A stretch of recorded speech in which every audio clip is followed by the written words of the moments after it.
외할머니 집 들어가기 전까지는 제가 집에서 육아하고 있었어요.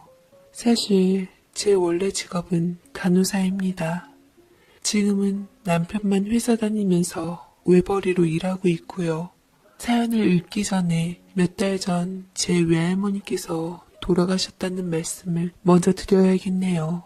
사실 아직도 외할머니 생각이 나면 눈물이 왈칵 쏟아져서 집에서 잘 노는 딸을 옆에 두고서도 눈물을 훔친 적이 많아요. 증외손녀를 보시고 정말 기뻐하셨던 외할머니 모습이 떠오르고 저를 너무나도 사랑해 주셨던 모습이 생각나서 외할머니가 너무너무 보고 싶습니다. 그래도 외할머니 하늘나라에서 편하게 잘 쉬실 거야. 사랑하는 사람들도 많이 만나시고. 남편이 제게 건넨 위로의 말이었어요. 남들이 듣기에는 그저 상투적인 위로의 말이라고 생각하실 수도 있겠지만 남편의 저 말은 제게 참 큰 의미를 담고 있었습니다.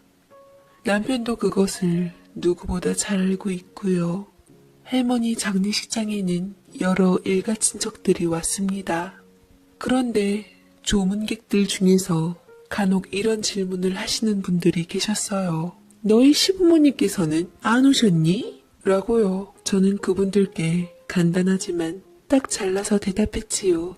네, 안 오셨고 안 오실 거고 오셔도 어차피 환영 못 받으실 거니까 그렇게 신경 안 쓰셔도 돼요. 라고요. 그럼 대부분 그냥 집안일이구나 하고 가시는데 오지랖이 좀 넓으신 분들은 어머머 그래? 왜 그래? 혹시 시댁이랑 연락 안 하고 살아? 연 끊었니? 남편하고도 이야기 된 거야? 하고 계속 물어보시더라고요. 그럼 저는 또 네, 연 끊었어요. 간단히 대답합니다. 네, 맞아요.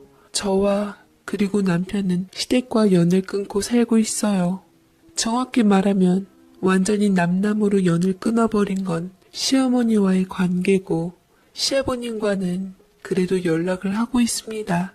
시아버님께서 하시는 일이 외국에 자주 드나드셔야 하는 일이라서 외할머니 장례식장에는 오시지 못하셨지만 그래도 부조금을 보내주시고 귀국하신 즉시 저희 집을 찾아오셔서 위로해 주셨어요. 지금부터 저희가 왜 실모와 인연을 끊고 살게 됐는지 말씀드리려고 합니다. 그리고 깊은 사연의 위를 거슬러 올라가 저희 외할머니랑 시할아버지랑 얽혀있는 이야기를 풀려고 해요. 저는 어릴 때부터 외할머니랑 함께 살았어요. 외할머니, 엄마, 아빠, 저, 그리고 제 아래로 여동생 이렇게 5 식구가 살았어요. 친할머니와 친할아버지께서는 아빠가 대학생이던 시절, 그러니까 엄마와 연애를 하시던 시절에 교통사고로 한날 한시에 돌아가셨습니다. 그리고 외할머니는 엄마가 13살 되던 해 외할아버지를 지병으로 인해 떠나보내시고 과부가 되셨어요. 외할머니는 식당일, 청소일, 파출부일, 온갖 닥치는 대로 일을 하시면서 엄마와 외삼촌 남매를 키워내시고 대학에도 보내셨습니다. 정말 생활력 강하시고 그러면서도 사랑이 넘치시는 따뜻한 분이셨어요. 손주들도 무척이나 아끼고 사랑하셨죠. 어머, 우리 소은이는 어쩌면 외할머니랑 외모가 똑같니? 전생에 외할머니랑 모녀 사이였던 것 같아. 네 엄마보다 네가 더 외할머니를 판방이로 닮았어. 신기할 정도로. 이렇듯 저는 특히나 외할머니를 많이 닮은 외모로 사람들이 보자마자 손녀라는 걸 알아챌 정도였고 외할머니 지인들도 저를 보고 외할머니 젊은 시절과 똑같다고들 입을 모아 말하셨어요. 그 덕인지 외할머니를 사랑하는 사람들로 하여금 사랑을 더 많이 받았었죠.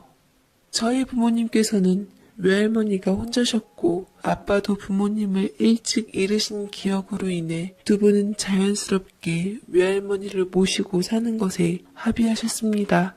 그렇지만 외할머니께서는 그게 자식들에게 피해가 간다고 생각했던지 내내 거절의 의사를 밝히시고는 했지요. 너희들에게 피해주기 싫다. 다 늙어서 자식들 곁에 남아있는 것도 부모로서 할 짓은 아닌 것 같구나. 그냥 편히 나 혼자 살란다. 고 하셨지만 부모님이 혼자 계실 할머니가 걱정되어 한사코 모시겠다고 고집을 부리셨고 결국 할머니께서는 동의하게 되셨습니다. 덕분에 결과적으로 저희는 외할머니 사랑 듬뿍 받고 자랄 수 있었으니까 좋았죠. 함께 사는 자식들에게 미안했던지 손재주가 좋으셔서 바느질감을 얻어다 일을 하시거나 주문받듯 대가족집 제사 음식 같은 거를 도맡아 하시기도 하셨습니다. 본인 용돈은 스스로 버시겠다고요. 외할머니께서 집에 계시면서 저희 자매는 외할머니와 많은 시간을 보냈어요. 너희들은 꼭 사랑하는 남자 만나서 결혼해 살아야 해. 할머니처럼 과부돼서 힘들게 한평생 살지 말고 오래오래 니들 곁에 있어주고 돈도 많고 자상하고 착한 남자 만나서 살아. 사랑보다 조건이 만연한 시대라지만 그래도 서로 사랑해서 결혼해야 행복하게 사는 건 진리란다. 요새 열정적이게 사랑해서 결혼하는 사람이 어딨어. 드라마도 아니고 대충 비슷한 집안끼리 결혼해서 맞춰가며 사는 거지. 그렇게 싹튼 정도 사랑이라던데? 그렇지. 그 정도 사랑의 일종이지. 하지만 진심으로 가슴 떨리게 사랑하는 사람을 만나 결혼하면 그것만큼 여자로서 행복한 일생이 어디 있겠니? 니들은 꼭 그렇게 되길 바란다. 외할머니께서는 늘 그렇게 웃으시면서 말씀하셨었어요.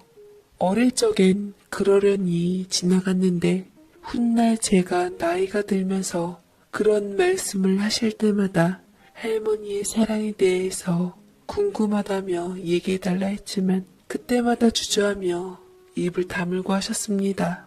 할머니 시대 때는 워낙 중매 결혼이 많았던지라 자유로운 사랑이 더 없을 법한데 우리 할머니는 그런 사랑을 경험한 듯 연세에답지 않으신 로맨틱함이 있으셨습니다. 저와 여동생이 학창시절 짝사랑 상담이나 멋진 선배들 이야기를 다 들어주시며 참견을 하셨던 것도 외할머니셨더랬죠. 그 놈은 아니야.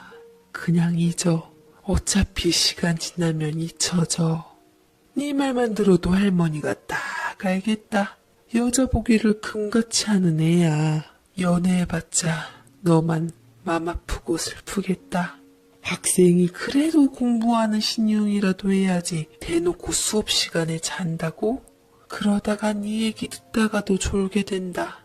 그냥 마음 접어. 어찌 보면 어린애들의 유치한 고민일 수도 있었는데 외할머니께서는 늘 심도 깊게 들어주시고 진지하게 답을 해주셨어요. 아무튼 그렇게 저희 자매는 외할머니 아래에서 부모님 사랑까지 받으며 행복하고 건강하게 잘 지내다가 저는 원하던 대학과 과에 입학하게 되었습니다. 그러다가 대학교 3학년 때 소개팅으로 지금의 남편을 만나게 되었지요. 동기 친구 중에 한 명이 자기 오빠의 친구가 지금 군 복무 중인데 휴가를 나왔다고 했어요. 그런데 자기가 오빠한테 예전에 약속한 게 있어서 그 친구에게 소개팅을 주선해 주기로 했었다고 해서 제게 부탁하더라고요. 사실 저는 크게 흥미를 느낀 건 아니었지만 그날 할 일도 없고 심심해서 그냥 가겠다고 했었습니다. 네, 맞아요. 저는 그렇게 해서 남편을 만나게 됐어요. 그런데 생각 없이 나간 소개팅에서 만난 남편은 저와 너무도 잘 맞고 대화도 잘 통하고 마음씨도 착한 그런 사람이었습니다. 저는 금방 호감을 느꼈고 남편도 마찬가지였어요. 즐거운 분위기에서 대화하고 헤어져서 복귀 때까지도 연락했고 군대 전역하기 한 달 정도를 앞두고 사귀게 되었습니다. 인상이 참 선하고 눈도 예쁘네. 소은이는 좋겠어. 잘 만나봐. 남편이 저희 가족에게 처음 인사하던 날 외할머니가 남편을 보고 하신 말씀이에요. 인상도 좋고 저희 부모님과 외할머니께 예의 바르게 행동하는 모습이 마음에 드셨다고 해요. 외할머니가 그렇게 말씀해 주시니까 저도 더욱 남편을 사랑하게 되었습니다. 실제로도 남편은 정말 마음씨 곱고 인성이 바른 사람이었고요. 졸업하고 저는 병원에서 일했고 곧이어 남편도 졸업하고 좋은 직장에 취직하게 되었어요. 저희는 그렇게 결혼을 약속하고 결혼 준비에 돌입했습니다. 그런데 어느 날 남편으로부터 뜻밖의 이야기를 듣게 되었어요. 제게 큰 숨겨놓은 과거라도 고백하듯 이런저런 얘기를 하면서 불편하게 얘기를 꺼냈죠. 소은아, 사실 오빠 부모님이 이혼하셨어. 아, 그랬구나. 그럼 아버님은? 속으로 놀랐지만 일부러 덤덤하게 얘기를 했어요. 물론 부모님 이혼이 워낙 흔한 일이긴 하지만 남편이 특히나 워낙 구김살 없는 사람이었기에 세상에 온갖 사랑을 다 받고 자란 줄만 알았거든요. 제가 조금이라도 지나친 반응을 하거나 유난을 떨면 남편이 자칫 상처받을까 싶어 생각한 배려였습니다. 남편은 제 눈치를 보며 말을 이어갔습니다. 아버지하고도 사이가 나쁜 건 아니야. 연락하면서 원만하게 잘 지내고 있어. 그런데 아버지 직장이 해외로 많이 다니셔서 엄마랑 살게 된 거야. 그랬구나. 그럼 혹시 왜 이혼하셨는지 물어봐도 돼? 부모님은 내가 너하고 만나기 거의 직전에 이혼하셨어. 그때 우리 외할아버지께서 치매 초기 진단을 받으셨거든. 그런데 엄마가 본인이 모신다고 하신 거야. 물론 뜻이 좋긴 하지만 아버지는 현실적으로 우리 집 사정으로는 어려우니까 서로 마음 편하게 요양원에 모시자고 했어. 물론 아버지가 그 비용도 다 책임지신다고 하셨고. 그런데 엄마가 고집 피우면서 외할아버지를 우리 집으로 모셔왔고 그것 때문에 갈등이 점점 심해져서 결국 이혼하셨어. 아, 그럼 외할아버지랑 아직도 같이 사는 거야? 지금 몇 년 되셨는데 치료를 잘 받으셔서 생각보다 증상이 빠르게 진행되지 않으셨어.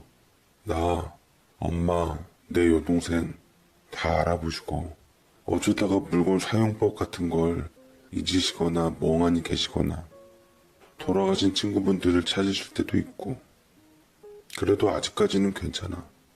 그때까지만 해도 시어머니 되실 분이 정말 대단하다고 생각했습니다.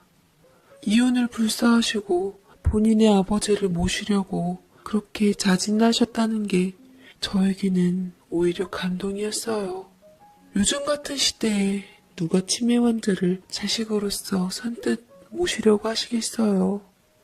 예비 시어머님의 효심을 듣고서 남편이 누굴 닮아 바른 사람인지 이해가 되었고 사람이 왠지 굉장히 존경받을 만한 분이라는 생각이 들었습니다. 그렇게 남편의 이야기를 듣고 시부모님을 찾아뵙게 되었습니다. 아버님은 따로 둘이서 찾아뵈었고 어머님과 시누이는 남편 본가 가서 만나 뵈었어요. 저녁 식사 자리에 초대되어서 한껏 긴장한 채로 가게 되었죠. 근데 저는 남편네 집에 들어서면서 당황하게 되었습니다. 다리야. 다리 아니냐? 다리가 오빠 보러 왔구나. 아버지, 무슨 소리예요, 또. 다리가 누구예요? 옛 고향 사람이에요? 여기 똑똑히 좀 보세요. 여기 아버지 손자 며느리 될 사람이에요.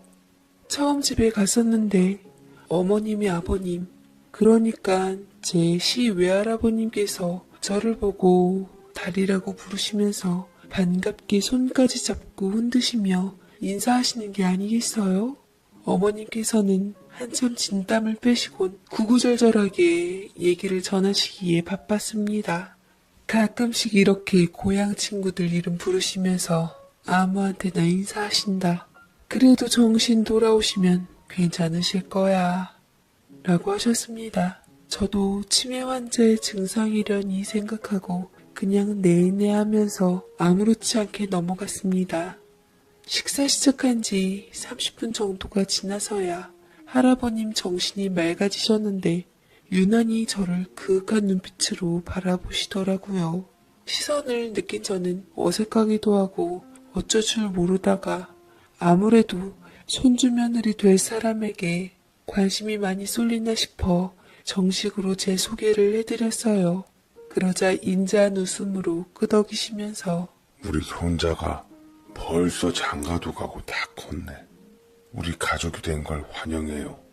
내가 아까는 실례를 한 모양인데 미안해요. 내가 나이가 들어 주책이라 앞으로도 많이 실수를 할지도 몰라. 너그러운 마음으로 이해해주면 좋겠네요. 아니에요, 할아버지. 저는 괜찮아요. 혹시나 불편하면 나는 식장에 안 갈 테니까 원하면 얘기해줘요. 무슨 말씀이세요? 당연히 오셔야죠. 할아버지시잖아요. 손주 결혼식에 당연히 오셔야죠. 정신이 돌아오신 할아버지께서는 정말 다정하고 품이 있는 분이셨어요. 그때까지는 정신이 맑으신 시간이 그래도 어느 정도 길었습니다. 그래서 저희 결혼식장에도 오셨었어요. 물론 가만히 앉아 계시면서 인사하시는 분들 인사만 받으셨고 저희 가족들하고만 인사하셨지만요. 다만 이상하게도 할아버지께서는 어딘가로 시선을 두시고 계셨는데 멍한 것 같으면서도 시선 끝에는 기분 탓인지 누군가를 보시는 듯 했습니다. 저도 제 결혼식이라 경황이 없어서 틀어지게 지나갔는데 돌이켜보면 시선 끝에 누가 있었던지 좀 더 자세히 봤으면 좋았을걸 라는 생각이 뒤늦게 드네요. 그렇게 저희는 별탈 없이 무사히 결혼을 했습니다. 그리고 결혼식 때까지만 해도 시댁과 아무런 마찰이 없었어요. 저는 결혼하고 나서도 병원 출근하면서 간호사로 일했고 남편도 회전에서 입질 잘 다져 자리를 탄탄하게 잘 잡아가고 있었습니다. 결혼 생활은 행복했고 저희 부부 사이에는 아무런 문제가 없었어요. 다만 그날이 오기 전까지는요. 그날은 전화 한 통에서 시작되었습니다. 결혼하고 나서 8개월 정도가 지났을까. 제가 오프라서 쉬고 있었는데 전화가 걸려왔어요. 어머님이셨죠. 시어머님께서는 제 쉬는 날인 걸 모르고 계셨을 텐데 어떻게 그날에 딱 전화를 하셨더라고요. 이혜세아가 너 지금 우리 집 좀 올래? 네? 어머님 왜요? 할아버지께서 너를 찾으신다. 너 데려오라고 아주 난리가 나셨어. 내가 혼자서 감당하기가 힘이 드는구나. 일단 진정은 시켜드려야지. 직장이고 뭐고 얼른 좀 와야겠다. 더디게 진행되어서 치매 환자인 것을 잠시 잊어버리고 있는 동안 할아버님의 병세는 서서히 진행이 되고 있었습니다. 치매 환자들을 봐온 경험이 있는지라 혹여나 무슨 일이 일어날까 싶어 부랴부랴 달려갔어요. 어머님 소리가 다급하기도 했고요. 시댁에 도착해서 할아버님 방으로 들어갔을 때 할아버님께서는 해맑게 웃으시면서 제게 달려오셨습니다. 다리야, 어디 가서서 오빠가 꽃반지 만들어 주겠다고 했잖아. 왜 안 왔어? 처음 만났을 때 저를 부르셨던 달이라는 이름으로 절 부르신 할아버님은 제 손을 꼭 잡고 놓지 않으셨습니다. 그리고 제 손에 다시 든 민들레꽃 한 송이를 쥐어주셨죠. 갑자기 사라지셔서 헐레벌떡 찾았더니만 공원에 가 계시더라. 다리가 누군지 모르지만 다리 준다고 저걸 꺾고 계시는 거 아니겠냐. 다리를 데려오라고 크생 난리를 치시는데 다리가 나도 아니고 네 시누이도 아니라고 하고 네 사진 보여주니까 네가 다리가 맞다고 하시더라. 그래서 불렀다. 증상이 조금 심하셔서 그날 밤 늦은 시간이 되어서야 할아버님은 저를 제대로 알아보셨습니다. 그때가 되어서야 저는 집으로 돌아올 수 있었어요. 그리고 일주일 정도가 지난 후부터 독촉어린 전화가 걸려오기 시작했습니다. 아버지가 너 찾으신다. 빨리 좀 와야겠다. 예, 오늘 내가 집을 좀 비워야 하는데 아버지가 너한테 제일 많이 의지하시니까 달이라고 불리는 네가 와야겠다. 아니, 너는 지금 병원 일이 문제니? 당장 네 시외할아버님께서 환자신데 다른 환자가 눈에 들어와? 어휴, 인정머리 없는 것. 야, 꼬박꼬박 챙겨드려라. 진지도 잘 챙겨 드시게 하고 어른 모시는 건 온 정성을 다해 모셔야 하는 법이다. 어머님께서는 저를 간병인으로 점점 쓰여먹기 시작하시더니 급기야는 제가 근무 중임에도 불구하고 상습적으로 저를 부르셨어요. 제가 일하는 중이라 못 간다고 거절하면 다른 환자 돌본다고 정작 집안 어르신은 내팽겨치냐며 역정을 내셨고 저는 온갖 핑계를 만들어 조퇴를 했습니다. 더군다나 병원에서는 일손 하나하나가 귀한 법인데 눈치는 둘째치고 제 몫까지 떠안아야 할 동료들에게 미안해서 아주 혼났어요. 그게 한 달, 두 달이 지속되니 어머님은 이제 대놓고 저에게 할아버님을 맡기고 본인 일 보기에 바쁘셨습니다. 처음에는 어머님도 바쁘신 일이 있었으니까 그러시겠지 하고 생각하려고 했는데 알고 보니까 그게 또 아니더라고요. 아유, 며느리들이니까 얼마나 좋아. 내가 이 나이에도 간병인 노릇하느라 정말 허리가 다 나갔는데 다른 친구들한테도 간호사 며느리들이라고 권유해야겠어. 죄송합니다만 어머님, 제가 계속 이렇게 일 빼면서 나올 수는 없을 것 같아요. 차라리 전문 간병인을 고용하시는 게 어떠세요? 제가 아는 좋은 센터가 있는데요. 뭐야? 너 지금 미쳤니? 우리 아버지를 어디다 남의 손에다가 맡겨? 너, 네 시외할아버님 돌보는 게 그렇게 귀찮고 싫어? 간호사라고 지금 유세해? 할아버님이 네 남편을 어릴 적부터 얼마나 예뻐하셨는데 네 남편을 그렇게 돌봐준 분 챙겨드리는 게 그렇게 안이 곱고 짜증이 나? 아니요, 그게 아니고요, 어머님. 저도 직업이 있고 일을 해야 하니까요. 네가 돈 버는 거 빼고 거기 일이나 여기 일이나 다른 게 뭐가 있어? 가족끼리 서로 돕고 살아야지. 우리 아들이 돈 잘 버는데 너 이참에 일 그만두고 당장 시할아버지 간호나 해라. 집안에 간호사 있으면 덕 좀 봐야지. 너 간호사 돼가지고 아프신 집안 어르신 팽개친다고 얘기 새나가면 다들 널 보고 뭐라 하겠니? 그렇게 몰아붙이시며 아예 병원을 그만두고 할아버님을 돌보라고 하셨습니다. 그리고 그 말씀을 하신 뒤 며칠 지나서 어머님 댁에 갔더니 어머님 친구분들이 와 계시더라고요. 아유, 이런 효부가 다 있어. 할아버님을 모신다지? 세상에 이런 착한 며느리가 어딨대? 언니 복 받았다 정말. 그러니까 내가 말했잖아. 뭐니 해도 간호사 며느리가 최고라니까. 우리 며느리가 얼마나 착한지 아버지도 엄청 좋아하셔. 역시 전문적으로 배운 사람 손길은 다른가 봐. 우리 새아가만 찾으신다니까. 아예 빼도 박도 못하게 저를 할아버님 간병인으로 낙인 찍으신 어머님 때문에 저는 결국 울며 겨자 먹기로 병원에 휴직계를 낼 수밖에 없었습니다. 험난한 시집살이에서 믿을 만한 건 남편밖에 없었기에 남편에게 하소연을 하기에 이르렀죠. 남편은 사정을 듣고 한숨을 쉬었습니다. 미안해. 내가 돈 모아서 엄마 강하게 설득해서 외할아버지 문제로 너한테 피해 안 가게 할게. 정말 미안해.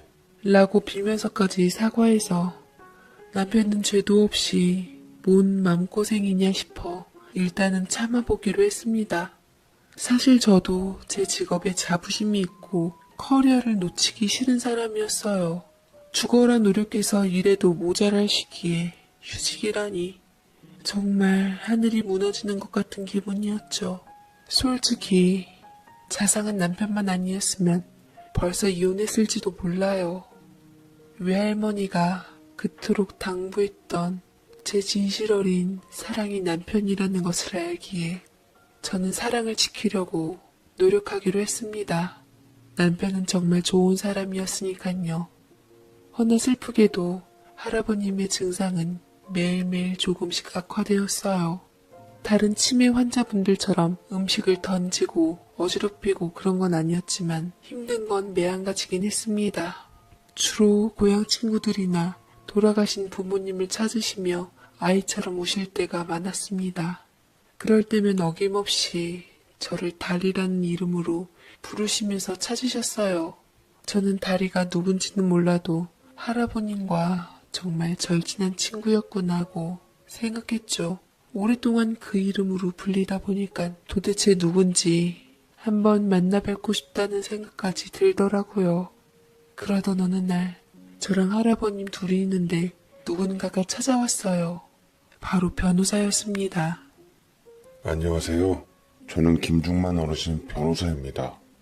내가 불렀다 얘야. 오늘 아침에 정신이 맑은 게 놓치면 안 될 것 같아서 중요한 이야기가 있어서 불렀으니 너는 잠시 쉬려무나. 할아버님은 그렇게 변호사분과 오래 이야기하셨습니다. 외할아버님께서는 오랫동안 농사를 지으셨다고 하셨는데 변호사가 오니 조금 의외이긴 하더라고요. 보통 변호사라면 사업하시는 분들이랑 많이들 일하시는 걸로 알고 있는데 정말 의외였습니다. 그날이 지나가고 저는 매일매일 시댁으로 출근하며 급여 없이 일을 했고 어머님은 마음 놓고 매일매일 놀러 나가셨어요. 어딜 그렇게 매일 가시는 건지 신기할 정도로 매일 나가셨습니다. 신우이랑 같이 나가실 때도 있었고요. 할아버님은 돌아가시기 몇 달 전에 증상이 급격히 악화되셨어요. 쓰나미처럼 한 번에 몰려왔죠. 그리고 그 이후로 3주 정도가 지나서 주무시는 도중에 편안히 돌아가셨어요. 할아버지는 제게 너무도 좋으셨던 시할아버지셨기 때문에 그렇게 힘든 간호를 했는데도 저는 할아버지가 돌아가신 것이 슬프기만 했습니다. 차라리 고생 좀 하더라도 살아만 계셨으면 하는 마음이었어요. 장례식을 치르고 나서 빈소를 정리하는 도중에 누군가가 들어왔습니다. 바로 예전에 보았던 할아버님의 변호사분이셨죠. 직계 가족분들께서 모두 모이셨으니 어르신의 유언장을 읽어드리려고 왔습니다. 어르신께서 부탁하셨거든요. 장례식장에 가족분들이 있으실 때 읽어달라고요. 저나 남편은 무슨 말인지 몰랐는데 어머님은 그때를 마침 기다렸다는 듯이 적극적으로 나서시더라고요. 어머, 그래요. 오시길 기다렸어요. 어서 이야기해주세요. 아버님이 어떤 유언장을 남기셨죠? 김중만 어르신께서 소유하신 지방의 토지와 상가 건물 그리고 아파트 두 채는 모두 손자분과 손자 며느리이신 정소호님과 유혁수님께 돌아가는 걸로 하고 손녀분이신 유연수님께는 남은 대학과 대학원 학비로 3천만 원이 든 계좌를 남기셨습니다. 생각지도 못한 돈 이야기에 저나 남편이나 신우이나 놀라고 있는데 어머님께서는 반응이 남달랐습니다. 그 말을 들은 어머님이 갑자기 길길이 날뛰시더라고요. 아니 뭐라고? 그 땅이랑 아파트랑 건물을 다 애들만 준다고? 그럼 나는요. 나는 이혼까지 해가면서 아버지 모신 나는 대체 뭐가 떨어졌어요? 어머님이 흥분해서 펄쩍 뛰시자 변호사님은 조금 난감한 듯한 표정으로 어머님의 시선을 피하시며 말씀하시더라고요. 마침 어르신께서 사모님께 이걸 읽어드리라고 하셨습니다. 남의 변호사분은 어머님의 눈치를 보면서 종이에 적힌 글을 읽으셨는데 그거는 할아버님이 딸인 어머님께 남긴 진심 어린 편지였어요.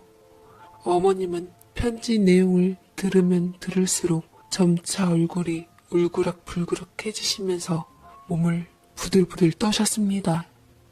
딸아, 너는 살면서 언제나 재물 욕심이 많았지.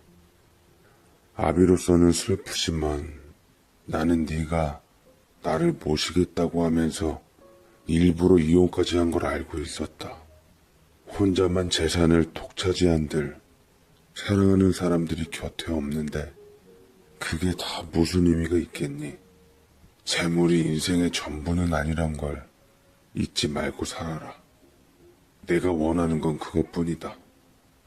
부디 돈에 눈멀어서 다른 소중한 것들을 놓치지 말고. 말도 안 돼.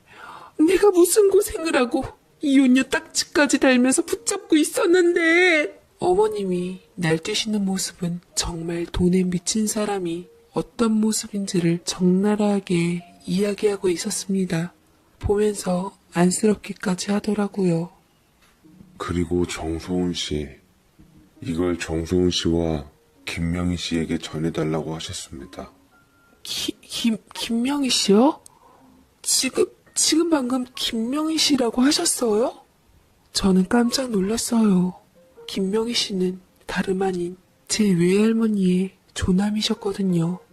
저는 받은 종이를 펼쳐보았습니다. 안에는 할아버님께서 정신이 드실 때마다 쓰신 듯 줄별로 다른 색깔 볼펜으로 적힌 편지가 있었어요. 줄도 삐뚤삐뚤하고 흡사 유치원생이 쓴 글씨로 쓰여진 편지였습니다. 사랑하는 내 손자 며느리 소은이 보아라. 아픈 늙은이 간호한다고 어린 게 얼마나 고생이 많으냐. 내가 대신 사과하마. 미안하다. 많이 고생스럽지. 사실 소은이 너를 보자마자 나는 생각나는 사람이 있었단다. 내가 어린 시절 고향에서 아끼던 여동생 같은 아이가 있었어. 내 중마고우의 여동생인데 그 친구가 아파서 죽고 이사가면서 헤어졌어.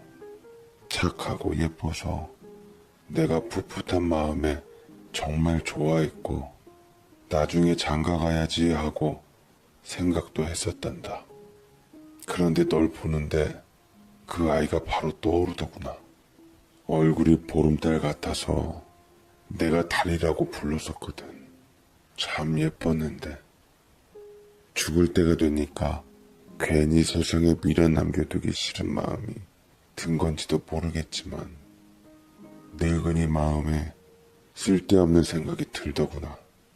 너를 보면 볼수록 다리가 생각이 나서 너를 처음 만나고 나서 나는 정신이 맑을 때 한번 찾아보자고 결심하고 그 아이를 수소문해 보았단다.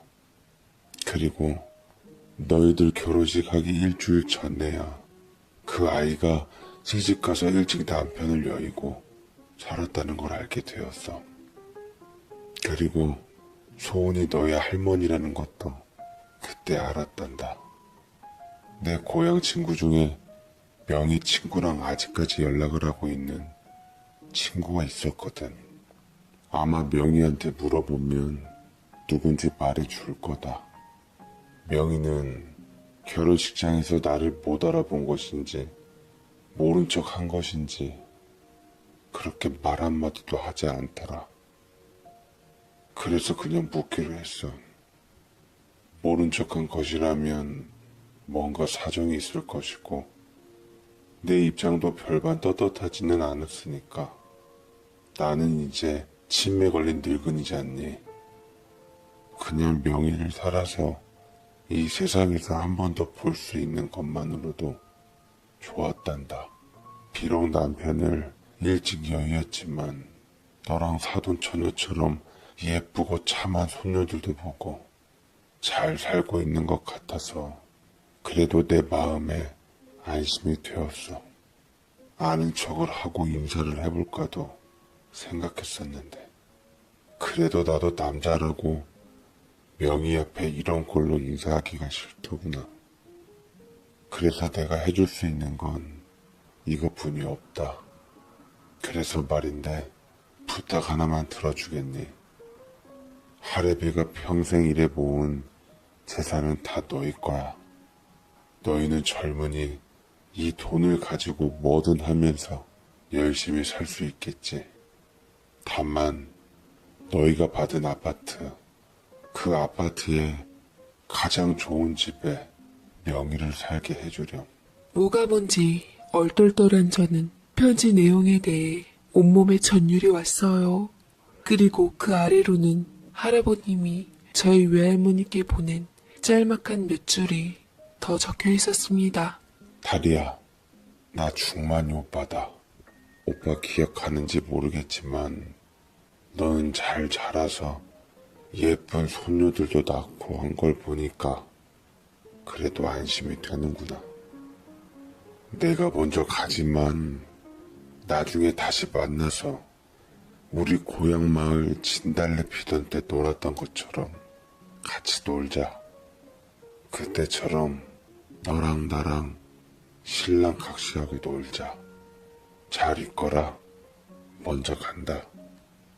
할아버님의 편지를 읽으며 저도 남편도 신우이도 울었어요. 신우이는 언니 죄송해요. 저도 좀 더 잘 모셨어야 했는데 할아버지께서는 늘 고향을 그리워하셨거든요. 라고 하며 흐느끼더라고요. 오로지 어머님만 상황에 맞지 않는 분노를 거머쥐고 계셨습니다. 미친 거 아니야? 기가 막혀. 무슨 수십 년 전에 애들 장난 같은 걸로 이렇게 재산을 나눠버려? 누가 침입한지 아닐까봐. 미쳤어. 다 미쳤어. 방방 뛰는 어머님을 보며 변호사님은 할 일은 하셔야겠다는 듯 말을 이어나가셨습니다. 저 사모님, 죄송합니다만 어르신과 김명희 씨의 관계와는 별개로 사모님께는 재산을 남기지 않으셨습니다.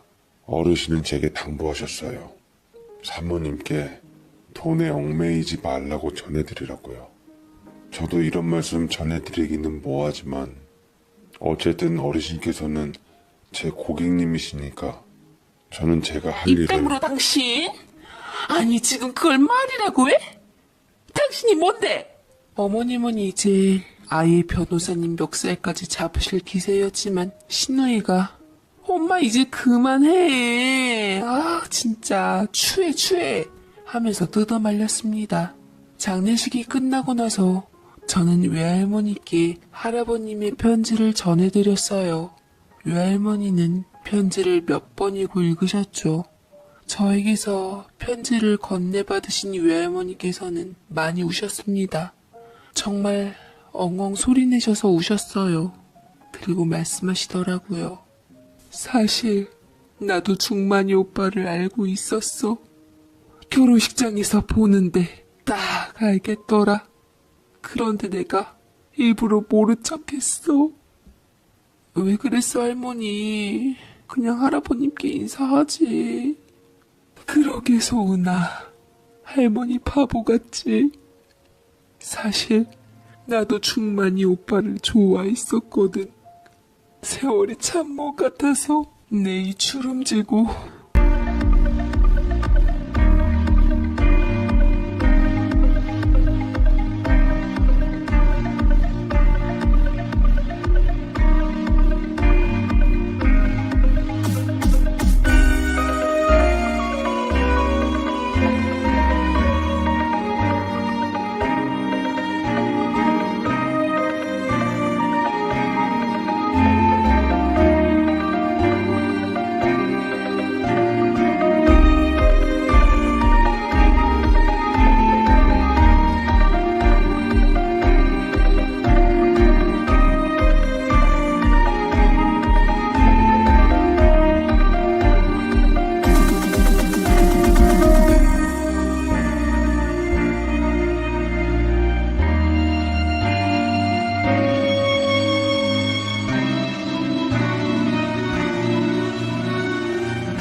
늙은 초라한 신세를 보이기가 싫더라고.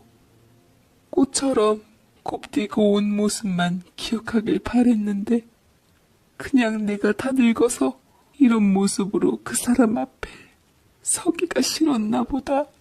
어떻게 이런 인연으로 다시 만나게 되는지, 왜 이렇게 가슴이 먹먹한지 모르겠다.